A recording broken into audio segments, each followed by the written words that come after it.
Hi dears. Over തിങ്കിങ്ങിനെ കുറിച്ച് കഴിഞ്ഞ വീഡിയോയിൽ എങ്ങനെ പോസിറ്റീവായിട്ട് അത് ഡയറക്റ്റ് ചെയ്യുക എന്നുള്ളതിന് ഒരു എക്സാമ്പിൾ ചോദിച്ചിരുന്നു, അതായത് ഒരു ഉദാഹരണം. അത് നമുക്ക് നോക്കാം. ഈയിടെയായിട്ട് എല്ലാവരും ടെൻഷൻ അടിച്ചൊരു കാര്യമാണ് ഈ ബാഡ് ഇഫക്ട്സ് ഓഫ് വാക്സിനേഷനെ കുറിച്ചിട്ട്. അതിന് വാക്സിനേഷന് പാർശ്വഫലങ്ങൾ ഉണ്ടെന്ന് പറഞ്ഞപ്പോൾ എല്ലാവരും ടെൻഷൻ അടിച്ച് ചോദിച്ചപ്പോൾ പറഞ്ഞ കാര്യം തന്നെ ഞാൻ പറയാം.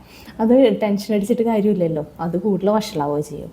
അപ്പോൾ ടെൻഷൻ അടിച്ചിട്ട് യാതൊരു കാര്യവുമില്ല. പകരം നമുക്കെന്താ, നമ്മൾ ഇമ്മ്യൂണിറ്റി കൂട്ടി വയ്ക്കാം. അതായത് നമ്മളുടെ ആരോഗ്യശീലങ്ങൾ ഫോളോ ചെയ്തിട്ട് നമുക്ക് അത് ഹെൽത്തി ആയിട്ട് ഉണ്ടാവും. അപ്പോൾ പിന്നെ അസുഖങ്ങളൊന്നും വരില്ല. ഇനി എന്തെങ്കിലും അസുഖം ഉണ്ടെങ്കിൽ, ഇമ്മ്യൂണിറ്റി കുറവാണെന്ന് തോന്നുന്നുണ്ടെങ്കിൽ അതിനനുസരിച്ച് ഹോമിയോ മെഡിസിൻ കഴിച്ചിട്ട് നമുക്ക് ഇമ്മ്യൂണിറ്റി കൂട്ടാവുന്നതാണ്. ഇനി എന്തെങ്കിലും ക്ലോട്ട് ടെൻഡൻസി ഉണ്ടോ എന്നറിയാൻ D-ഡൈമർ ടെസ്റ്റ് ചെയ്യാവുന്നതാണ്. ഇനി അതിലെന്തെങ്കിലും ഉണ്ടെങ്കിൽ ബാഡ് ഇഫക്ട്സ് ഓഫ് വാക്സിനേഷൻ്റെ മെഡിസിൻ കഴിക്കാതെ ക്ലോട്ട് ടെൻഡൻസി പ്രിവെൻറ്റ് ചെയ്യാനും നമുക്ക് മെഡിസിൻ കഴിക്കാവുന്നതാണ് കേട്ടോ. Okay, thank you.